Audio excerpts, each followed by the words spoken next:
Hey everybody, Ozark coming here. So Chet Hanks, the son of Tom Hanks, the famous actor, uh, he's done some kind of cringy, liberal stuff in Hollywood, kind of the weird Hollywood echo chamber type stuff.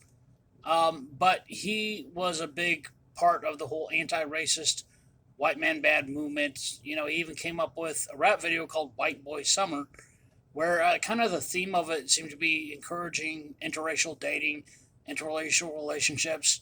Hey guys, they can't call us racist if we don't exist anymore. Seems to be kind of the theme here. But as you can see, he ends it with the stop hate thing. I just looked up some of the images around it because apparently it's not exactly very tasteful. Not a big fan of rap myself. I don't even want to listen to the garbage, and not a very good rapper. Kind of reminds you of stuff like this right here.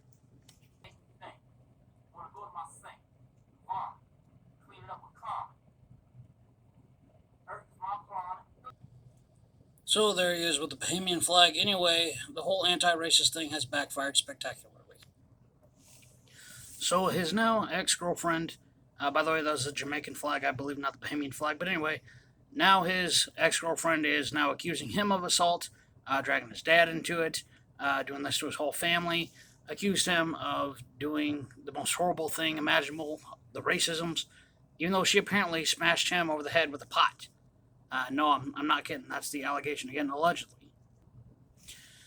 So she claimed that he said, "I'm Chet Hanks. I'm Tom Hanks' son. You're a man. You can read the words there on the screen and all that."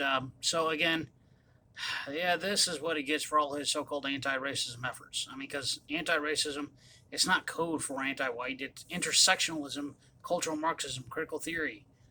Look at whiteness again. Research all the stuff. It is anti-white in its origins. The typical conservative, I don't see color. The because Matt Walsh kind of made fun of this in a nice, funny way. Came up with White Dad Summer, wear flannel, through all the way through summer, everything.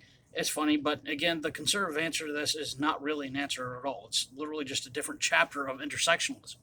It's meant to the origin of critical theory, and this is very important to understand. The origin of critical theory is that you can never be cured of your whiteness. Cultural Marxism and critical theory was meant to oppose Western theory. It came from non-Western people who started the Frankfurt School. Again, just look up the origins of this. They were kicked out of Germany for being Jewish communists. They were brought to America, plugged right into Columbia University, and they have had total control of the all of academia ever since. And that's why this self-loathing, self-hatred, this idea that everybody on Earth except people who are ethnically European can have some type of collective or ethnic interest. American individual rights for American citizens never, ever meant that we couldn't have our own collectivity ethnically. We were originally, the American people were originally a European Western people. It was officially codified. You can look up American, 1828 Webster's Dictionary. That's who we are as a people. So, no, it's, again, like, despite all of Chet Hanks' self-loathing efforts here, you're never going to be cured of it. It's never going to. By the way, the conservative answer, this is the important thing, that, self-loathing white liberals, you're never really going to get through to them. They're typically leading self-destructive lifestyles, not reproducing much anyway. They're kind of, not passing themselves on in our gene pool amongst our people. But the more conservative people saying, "Oh, I don't see color. There's one race, the human race. Content of color, not color. Content of character, not color of skin." Well, the thing is, you just dismiss your own entire heritage as a skin tone, as something superficial. That is, where did that even come from in the first place? It came from cultural Marxism, from intersectionalism. That is, again, anti-Western at its core. It's against Western civilization and wants to destroy Western civilization. We are the ethnically Western people of the Western civilization. That's the reason for open borders. It's not open borders for everybody in the world, just for places where Western people are. Diversity only means less white. It always has a negative effect on us. Every person, every man especially, if he cares about his descendants, has to look at the state of his ethnic and cultural group around him in the land in which they live and realize that the future of that group is going to be the future for his descendants and how well off they are going to be. And you have to have, if you care about your ancestors, if you want to honor your ancestors, if you care about your descendants, if you care about your family, then you should care about your people. They are literally the extension of your family. The collective interest of your own group has to do with the collective interest of your descendants.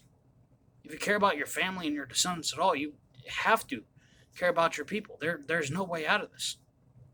Individualism and individual rights was not supposed to mean that you ignore who you are as a people, because the problem is it's been gone for so long we don't realize that. Again, this is what you have to deal with. This is what you face, and there is no way out of it. There is no ism, that racism, whatever. You can't argue on that basis. And when you say I don't see color, I don't have any collective interest, I don't care about my own people, whatever, you're playing on their board game that was geared against you from its origin. You got to realize that. You got to understand that. If you think more people need to understand that, please share this. This is Ozark Hillman. Y'all have a good one.